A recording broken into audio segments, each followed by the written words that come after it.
সালামুন আলাইকুম।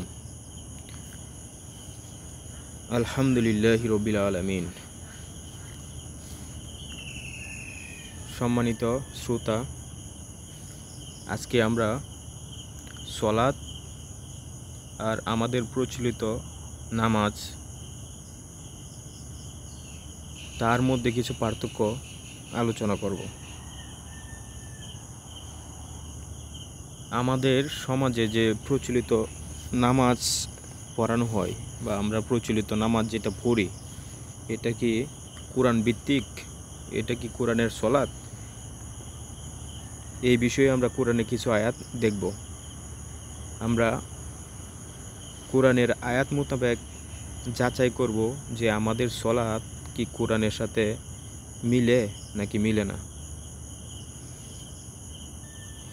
তাহলে চলুন শুরু করি। আর আমাদের নামাজ কোরআনের সাথে মিলিয়ে দেখার কারণ আমরা কোরআন থেকে জানতে পারি যে একমাত্র অনুসরণীয় বিষয় হচ্ছে কোরআন এবং উপদেশ দেওয়ার বিষয়ও হচ্ছে কোরআন। তাছাড়া কোরআনে সূরা ফুরকান 25 নম্বর সূরার 30 নম্বর আয়াতে রাসূল একটা অভিযোগ করব তার উম্মতের বিরুদ্ধে। সেই অভিযোগে অভিযুক্ত না হওয়ার জন্য আমরা ইসলামিক প্রত্যেকটা আমল কোরআন থেকে যাচাই এবং বাছাই করার চেষ্টা করব ইনশাআল্লাহ। তাহলে আমরা কোরআন থেকে দেখা শুরু করি। রব্বি আউযু বিকা মিন হামাযাতিশ শায়াতিন ওয়া আউযু বিকা রব্বি আন ইয়াহদুরুন। বিসমিল্লাহির রহমানির রহিম। প্রথমে আমরা 25 নম্বর সূরার 30 নম্বর আয়াতটা দেখি, যেখানে আল্লাহর রসুল একটা অভিযোগ করব। তিনি বলবেন, অকলা ইয়া রসুলু রসুল বলবে, ইয়া রব্বি ইন্না কওমি, নিশ্চয়ই আমার কওম, আত্তাখাযু হাযাল কুরআনা, এই কোরআনকে গ্রহণ করেছিল মাহজুরা, পরিত্যাজ্য হিসেবে। মাহজুরা শব্দটা আসছে হাজারা থেকে। হাজারা মানে ছেড়ে যাওয়া, মানে এই হিজরত করা। হিজরত মানে ছেড়ে যাওয়া, এক জায়গা থেকে আরেক জায়গায় যাওয়া আর কি। হাজারা থেকে ইয়াহজুরা থেকে মাহজুরা মানে হিজরতকৃত। ঠিক আছে? তাহলে আমরা এটা থেকে কি বুঝলাম? অকল রসুল বলবে, ইয়া রব্বি ইন্না কওমি ইত্তাখাযু হাযাল কুরআনা মাহজুরা, হে আমার রব, নিশ্চয়ই আমার এই কওম, আমার এই উম্মত, আমার এই জাতি এই কোরআনকে পরিত্যাজ্য গণ্য করেছে। ঠিক আছে? কোরআনকে পরিত্যাজ্য করেছে রাসূলের একদল উম্মত। এই জন্য রসুল এটা আল্লাহর সামনে অভিযোগ করবে পরকালে। তাহলে আমরা যাতে সেই অভিযুক্ত না হই, তার জন্য প্রত্যেকটা আমল আমাদেরকে কোরআন দ্বারা যাচাই বাছাই করে করতে হবে।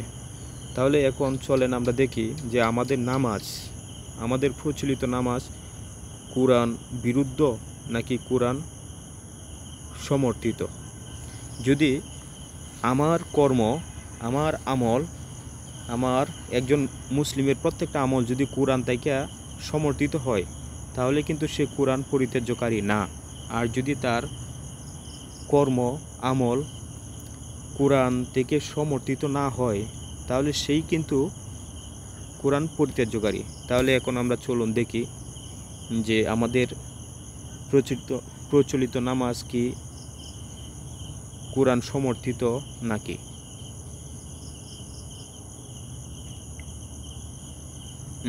এখন আপনি ধরতে পারেন যে কোরআনের প্রত্যেকটা আয়াত হচ্ছে এক একটা সূত্র।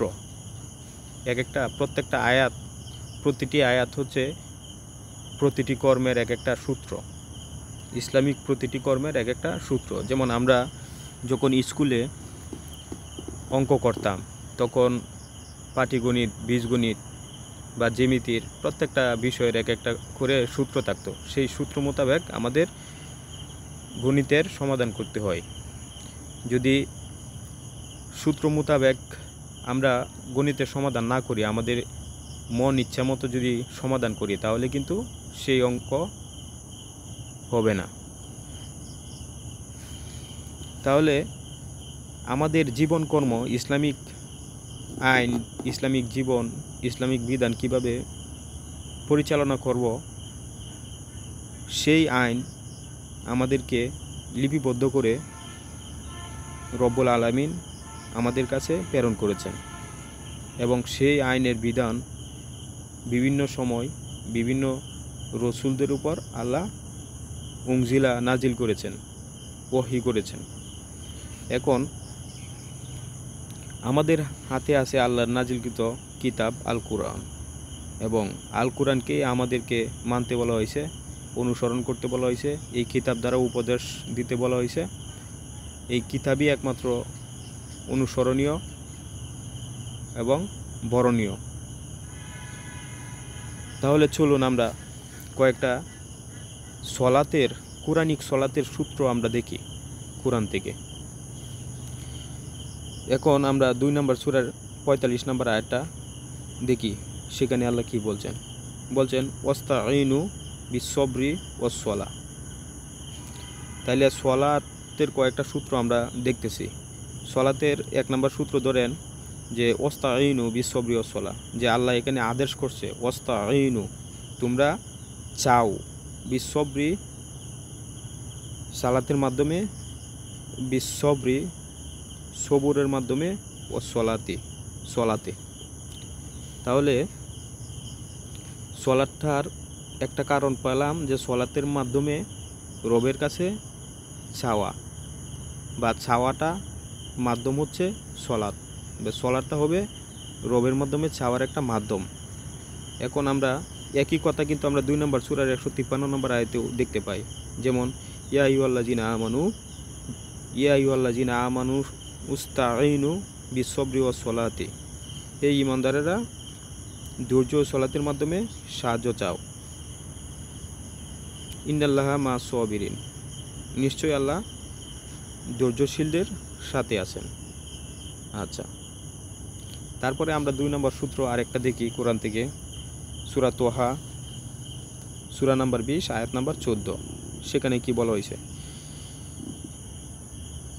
ইন্নানি আনাল্লাহ, নিশ্চয় আমি আল্লাহ, লা ইলাহা ইল্লা আনা, আমি ছাড়া কোনো ইলা নেই, ফা'বুদুনি, ফায়াতয়েব আবুদুনি, আমারই ইবাদত করো, ও আকিমুস সলাতা লিজিক্রি, আর আমার স্মরণে সলাত প্রতিষ্ঠা করো।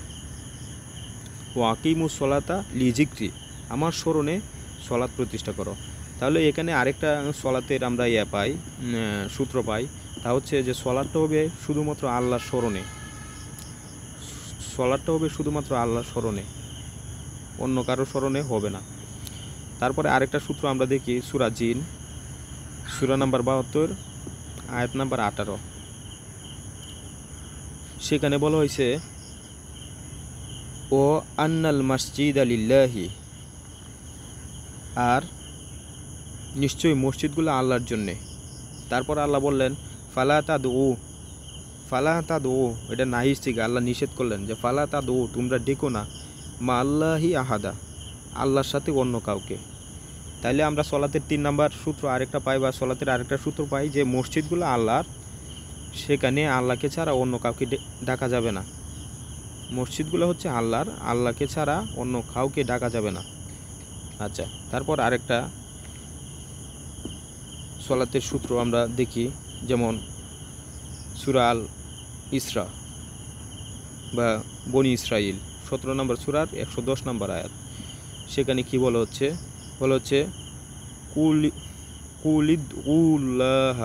কুলিদুল্লাহা আও ইদুর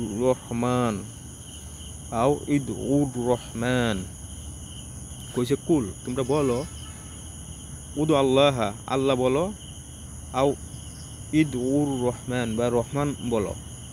তোমরা আল্লাহ বলো বা রহমান বলো, আইয়াম্মা আইয়াম্মা তাদউ, আইয়াম্মা তাদউ, যে নামেই তোমরা ডাকো, ফালাহু ফালাহুল আসমাউল হুসনা, তার জন্য রয়েছে সব সুন্দর নামসমূহ। ঠিক আছে, আল্লাহ বলছেন এখানে যে তোমরা আল্লাহ বলো বা রহমান বলো, যে নামেই তোমরা বলো বা ডাকো, তার জন্যই রয়েছে সুন্দর নামসমূহ। তারপর আল্লাহ বলছেন ওয়ালা তাজহার, এটা নাহির সিগা, আল্লাহ নিষেধ করছেন। ওয়ালা তাজহার, লা তাজহার নাহির সিগা। আর যে কোনো শব্দের শুরুতে যদি লা থাকে তাহলে লার অনেকটি অর্থ আছে, যেমন লা অর্থ এবং, সুতরাং, যেহেতু, এবং লা অর্থ শপথ, যেমন ওয়াল ফাজরি, ওই সরি লা লা সরি ওয়া অর্থ হচ্ছে শপথ, ওয়া অর্থ এবং, ওয়া অর্থ আর, সুতরাং, এগুলি। ওয়া মানে এখানে আল্লাহ জোর দিয়ে বলছেন, ওয়া লা তাজহার, যে তোমরা উচ্চ করো না, বি সলাতিকা, তোমাদের সলাতে। তারপর আবার বললেন ওয়ালা তুখাফিত, ওয়ালা তুখাফিত, এবং তোমরা নিচু করো না, বিমা ওয়াবতাগি বাইনা সাবিলা, বিমা ওয়াবতাগি বাইনা জালিকা সাবিলা, তোমরা তার মধ্যবর্তী অবলম্বন করো। ঠিক আছে, এটার মানে হচ্ছে যে তোমরা বলো তোমরা আল্লাহ নামে ডাকো অথবা রহমান নামে ডাকো, যে নামেই তোমরা ডাকো না কেন, তার জন্যই তো রয়েছে সুন্দর নামসমূহ। আর তুমি তোমার সলাতে স্বর উচ্চ করো না এবং তাতে নিচু করো না, বা নিম্নগামীও করো না বা মৃদু করো না, এর মাঝামাঝি পথ অবলম্বন করো। তাহলে সলাতের আমরা আরেকটা সূত্র পাই যে সলাতে আমি আল্লাহ বলি বা রহমান বলি, আর রহমান বলি বা আল্লাহ বলি, বা আল খালেক বলি, বা রহিম বলি, আর রহিম বলি, আমরা যে নামেই আল্লাহকে ডাকি সব নামই আল্লাহ, সব সুন্দর নামসমূহই আল্লাহর। তারপরে আল্লাহ যেটা বলছেন সেটা হচ্ছে যে সলাতের মাধ্যমে সলাতের যে সুর হবে তা একবারে উচ্চও হবে না এবং তা একবারে নিচু হবে না, মধ্যবর্তী একটা সুর হবে। সলাতে আল্লাহকে ডাকার যে সুর তা হবে মধ্যবর্তী সুর। আচ্ছা, এখন আমরা দেখব যে আমাদের এটা আমি কয়েকটা কোরআনের সলাতের কয়েকটা আইন বা ল বা কয়েকটা বিধান বা কয়েকটা সূত্র বললাম। এখন আমাদের প্রচলিত নামাজ, ঠিক আছে, যে আমাদের মসজিদ বা আমাদের মসজিদ বা মাদ্রাসাতে বা বিভিন্ন যে আমরা বাসা বাড়িতে যে আমরা যে নামাজ পড়ি, আমাদের প্রচলিত নামাজ, তা কি আমাদের এই কোরআনের সলাতের সাথে মিলে না মিলে না, এই বিষয়টা আমরা এখন দেখব। যেমন ধরেন আমরা প্রচলিত নামাজ আল্লাহু আকবার বললা আমরা হাত বাঁধলাম,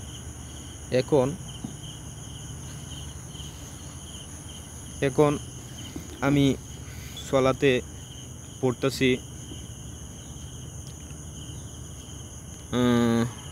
পড়তেছি যেমন বলি আপনাকে, তারপর যেমন সূরা ইখলাস, যেমন আমি এই আমাদের নামাজে আমরা পড়ি কুল হুয়াল্লাহু আহাদ, কুল হুয়াল্লাহ সূরা পড়ি।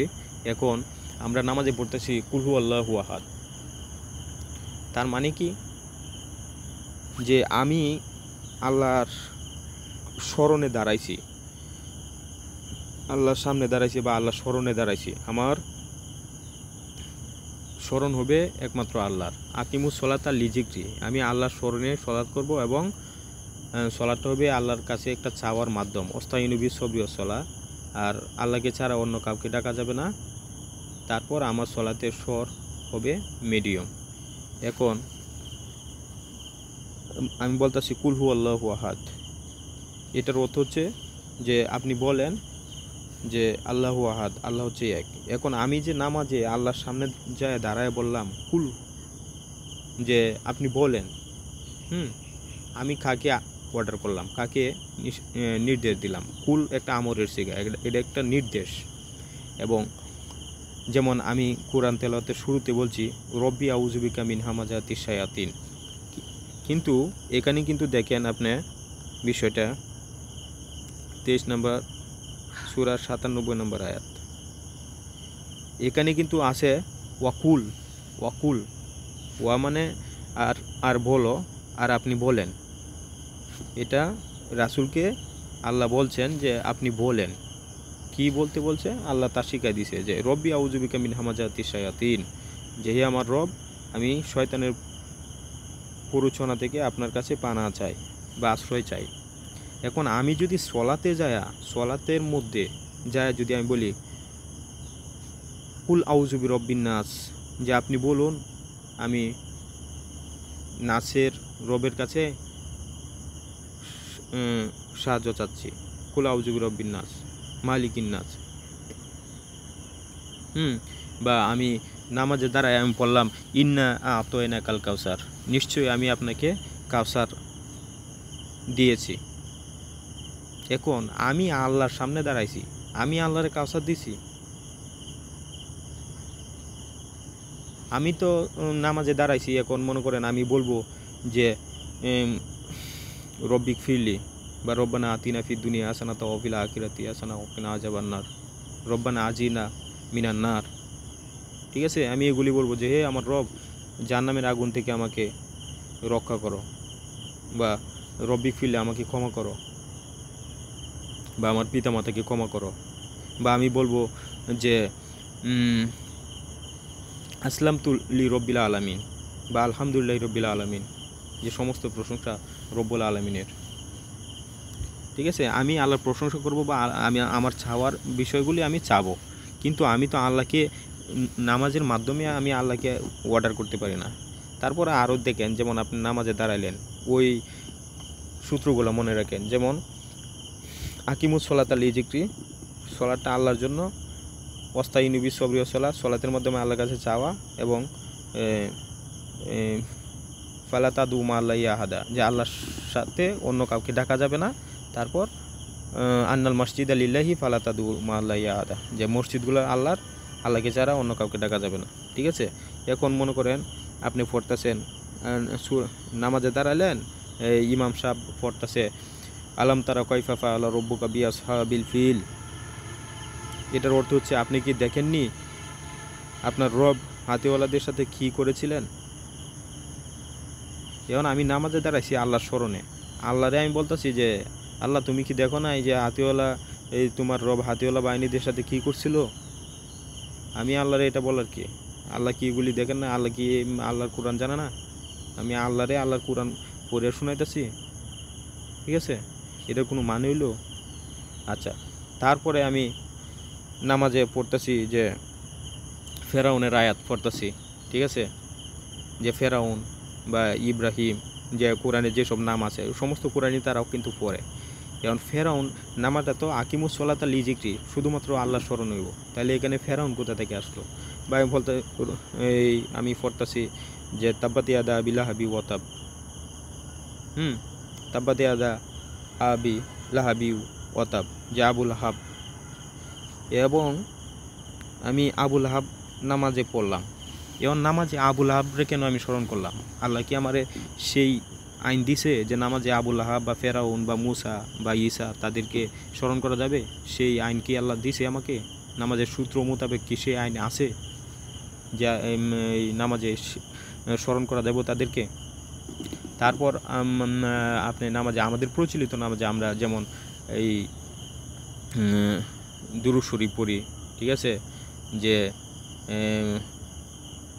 এই আল্লাহুম্মা সাল্লি আলা মুহাম্মাদ ওয়া আলা আলি মুহাম্মাদ, আল্লাহুম্মা বারিক আলা মুহাম্মাদ ওয়া আলা আলি মুহাম্মাদ কামা বারাকতা আলা ইব্রাহিম। ঠিক আছে, আচ্ছা, এখন আমি মুহাম্মদ ইব্রাহিম তাদেরকে কেন স্মরণ করলাম? সালামুন আলা মুসা, সালামুন আলা ইব্রাহিম, তাদের ঘটনা তো এবং তাদের বিস্তারিত তো কোরআনে আছে, এবং তাদেরকে সালাম দেওয়ার কথা বা তাদের বিষয় তো কোরআনে আছে, কিন্তু আল্লাহ তো বলেন নাই যে তাদেরকে সলাতে স্মরণ করার কথা, তো আল্লাহ বলেন নাই। আল্লাহ তো বলছে আকিমুস সলাতা লিজিক্রি, সলাতটা শুধু আমার স্মরণে, সলাতের মাধ্যমে আমার কাছে চাইবা, সলাতে আমার প্রশংসা করবা, এবং মসজিদগুলোতে আল্লাহকে ছাড়া অন্য কাউকে ডাকা যাবে না, আল্লাহ স্পষ্ট নিষেধ করছেন। তাহলে আমি তাদেরকে কেন করব? তাহলে তাদেরকে যদি আমি ডাকি তাহলে আমার সলাৎ কি কোরআন সমর্থিত? আচ্ছা, তারপর কি? তারপর আমি এই যে যেমন আমাদের প্রচলিত নামাজ, যেমন আপনি যদি জুহরের সলাৎ পড়েন তাহলে দেখবেন যে ইমাম সাহেব কী পড়ছেন না পড়ছেন কিচ্ছুই আপনি শুনলেন না, মানে একবারে নিম্নবর্তী, মানে একবারে আওয়াজ বন্ধ।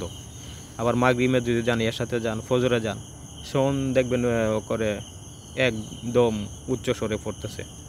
তাইলে আল্লাহ কি বলছে যে তুমি একটা সলাৎ, ফজরের সলাৎ পড়ো উচ্চ স্বরে, এবং জোহরের সলাৎ পড়ো একবারে চুপ করিয়া এবং নীরবে, আর আসরের সলাৎ পড়ো একবারে নীরবে, এরকম কি আল্লাহ বলছেন? আল্লাহ তো বলছেন, আল্লাহ তো কি বলছেন দেখেন, আল্লাহ তো বলছেন যে তোমার সলাতে তুমি স্বর উচ্চ করতে পারবে না এবং স্বর নিম্ন করতে পারবে না, তুমি এই দুইয়ের মাঝখানে একটা অবলম্বন করো।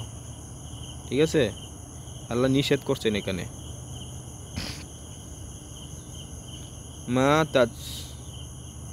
মা তাদউ, এই যে এখানে বলে আল্লাহ বলো আবার রহমান বলো, এই যে ওয়ালা তাজহার, লা তাজহার বিসলাতিকা, তোমার সলাতে বা আপনার সলাতে স্বর উচ্চ করো না, ওয়ালা তুখাফিত, এবং নিচু করো না, বিমা ওয়াবতাগি বাইনা যালিকা সাবিলা, এই দুইয়ের মধ্যবর্তী পথ অবলম্বন করতে হইব। তাহলে আমাদের সলাৎ কোরআনের আয়াতের সাথে ম্যাচিং হচ্ছে না। ঠিক আছে, তাহলে প্রচলিত নামাজ কিন্তু কোরআনের সলাৎ না। এবং সলাৎ নিয়ে আরও বিভিন্ন বিষয় আছে, যে কোরআনে অনেক জায়গায় সলাৎ শব্দটা আসছে, এবং সলাৎ শব্দটা সব জায়গায় একই অর্থ বহন করে না। কোথাও কোরআন পাঠ, কোথাও আল্লাহর স্মরণ, কোথাও আদেশ নিষেধ। আল্লাহর প্রত্যেকটা আদেশ হচ্ছে এক একটা সলাৎ, প্রত্যেকটা নিষেধ প্রতিষ্ঠা করা সলাৎ, প্রত্যেকটা আদেশ, আল্লাহর প্রত্যেকটা আমর, আল্লাহর প্রত্যেকটা হুকুম প্রতিষ্ঠা করা হচ্ছে সলাৎ। ঠিক আছে, এবং সলাতের আরও বিভিন্ন অর্থ আছে। সলাৎ নিয়ে পরবর্তীতে আরও বিভিন্ন বক্তব্য দিব এবং কথা বলার চেষ্টা করব ইনশাআল্লাহ। তারপর আরেকটা বিষয় আমরা দেখি এখানে, সেটা হচ্ছে যেমন আরেকটা পার্থক্য দেখি, যেমন সূরা আন-নূর 24 নম্বর সূরার 41 নম্বর আয়াতে একটা কথা আছে, সেটা হচ্ছে আলাম তারা আন্নাল্লাহা ইউসাব্বিহু লাহু মা ফিস সামাওয়াতি ওয়াল আরদি ওয়াত-তায়রু সাফফাতিন। ঠিক আছে, তারপরে কি বলা হচ্ছে দেখেন, কুল্লু মানে প্রত্যেকে, কাদ হচ্ছে ইন্নার চেয়ে আরও গুরুত্বপূর্ণ, কাদ হচ্ছে নিশ্চয়ই, সার্টেনলি। কুল্লু কাদ আলিমা সলাতাহু ও তাসবিহাহু। ঠিক আছে, এই যে আলিমা শব্দটা হচ্ছে ইসমুন তাবদিলা, সরি, এটা হচ্ছে অতীতকালের সিগা। আলিমা শব্দটা হচ্ছে অতীতকালের সিগা। যেমন এখানে দেখেন,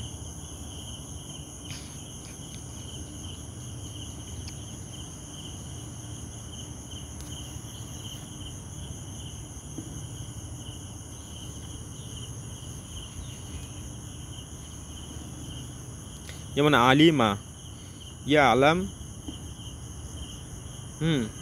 এটা হচ্ছে বর্তমান ভবিষ্যৎ। ইয়া আলাম, সে জানছে এবং জানবে।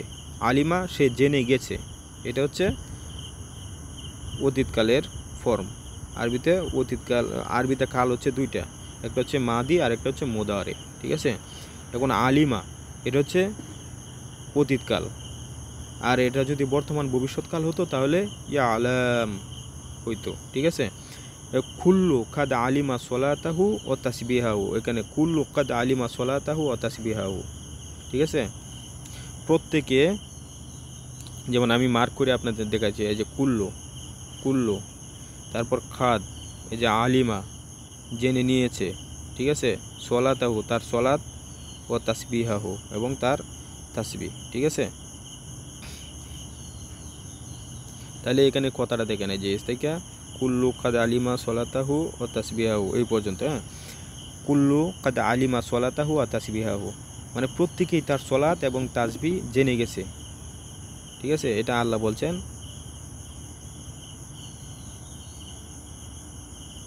ঠিক আছে, দেখেন এটা আল্লাহ বলছেন 24 নম্বর সূরার 41 নম্বর আয়াতে, যে প্রত্যেকে তার সলাত এবং তাসবিহ জানে। কুল্লু মানে প্রত্যেকে। হ্যাঁ, এই আসমান জমিনের ভিতর যা আছে সব কিছুকে কুল্লু বলে, ঠিক আছে, যা কিছু আছে। আবার কুল্লু দ্বারা আপনি কোরআনে সার্চ করতে পারেন এবং দেখতে পারেন।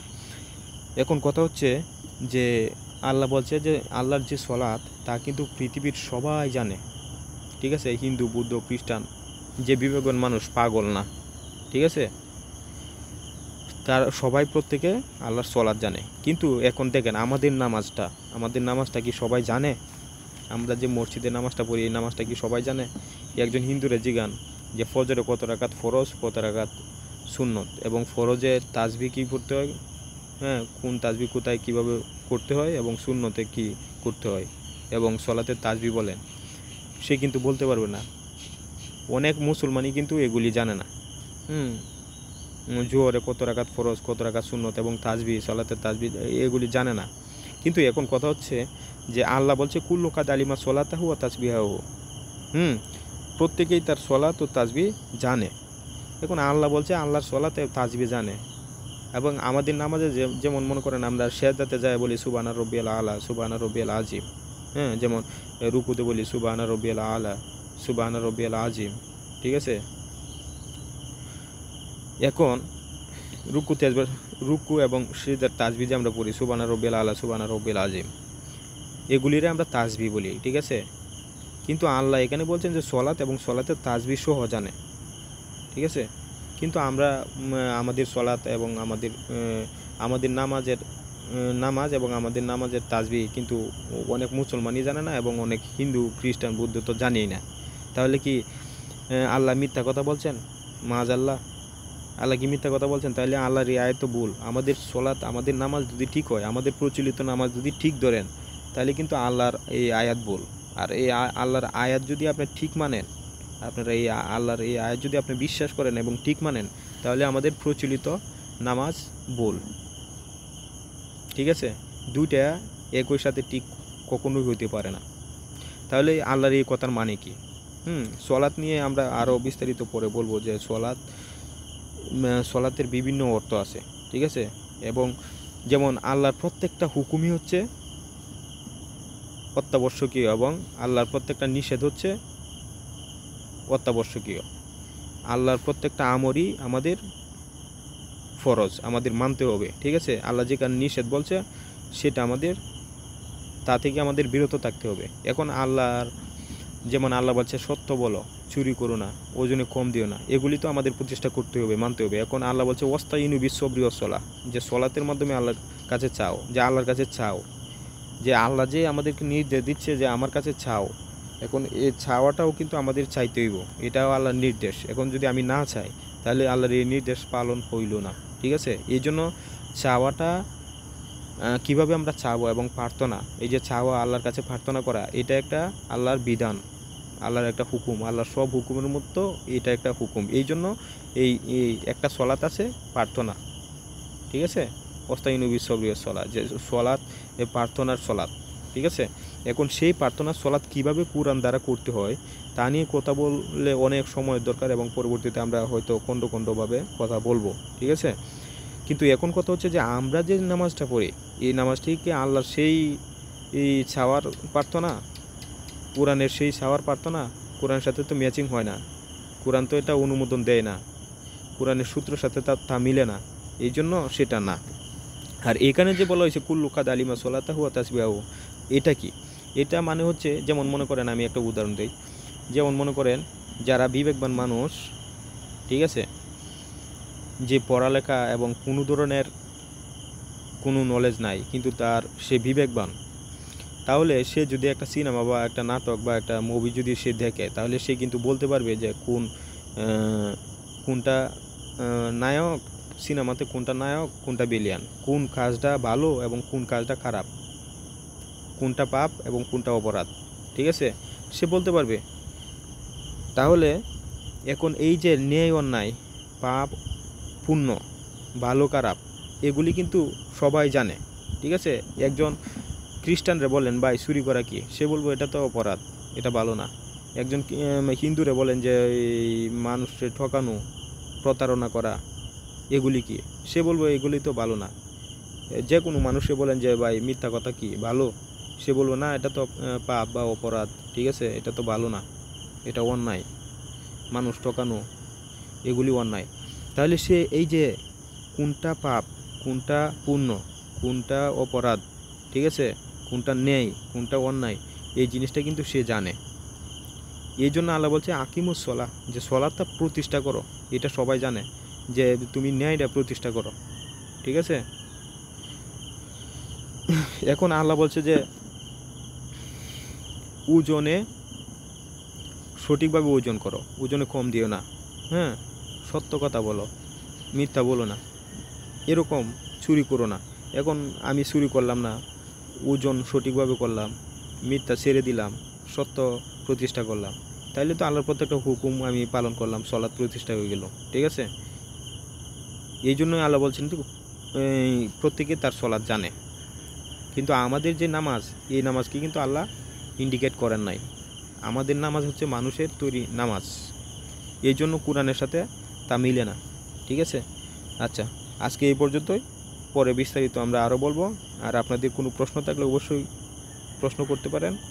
আর আমি ইদানিং কিছু সমস্যায় আছি, আল্লাহ চাইলে আমি সমস্যা থেকে উঠলে পরবর্তীতে ভিডিও কন্টিনিউ করার চেষ্টা করবো ইনশাআল্লাহ। আর আস্তে আস্তে ভিডিও করা শুরু করতেছি। আপনারা ভালো ভালো কমেন্ট করবেন, আপনাদের কমেন্টগুলো আমাকে উৎসাহ করে, এবং আমার চ্যানেলটাকে আপনারা একটু সাপোর্ট করবেন।